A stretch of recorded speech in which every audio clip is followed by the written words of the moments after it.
पुलवामा घडलं 2019ला, त्यानंतर तब्बल 6 वर्षांनी पहलगाम मध्ये एक कांड घडलं आणि पुन्हा राज ठाकरेंनी यावर आपली प्रतिक्रिया देताना तशाच शंका व्यक्त केली. राज यांचा दांडगा अभ्यास, व्यासंग, कलासक्ती आणि पुरोगामी विचारांचा ते सध्या घेत असलेला मागोवा हे सगळं पाहता मी माझा एक लाडका आवडता राजकीय नेता गमावल्याची भावना सतावला.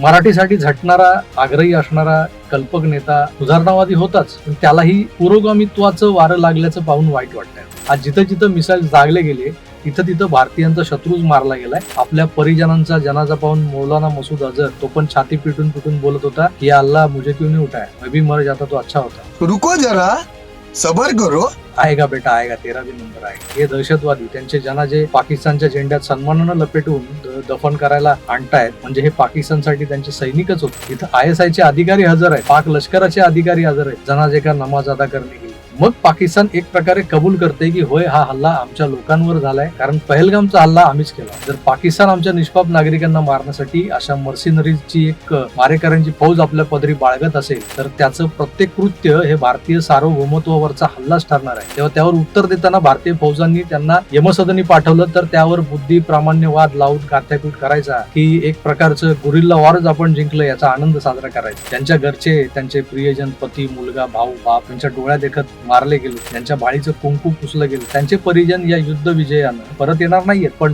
त्यांच्या विदीर्ण हृदयाला थोडासा दिलासा देणारा हा स्ट्राईक होता असं नाही म्हणता येणार तुम्हाला. याला कोणी युद्ध म्हणत असेल तर खुशाल म्हणावं, कारण हा तर ट्रेलर होता. पुढचे काही दिवस पाकिस्तानच्या प्रत्युत्तराची तीव्रता पाहून आणखी मोठे हल्ले पाकिस्तानवर होणार आहेत हे लिहून घ्या. पण आता दाखवली ती झलक होती. पर्दे के पीछे एक सावली हसीना है और उसे भी तुम्हें जरूर दिखाएंगे, मोदी का वादा है.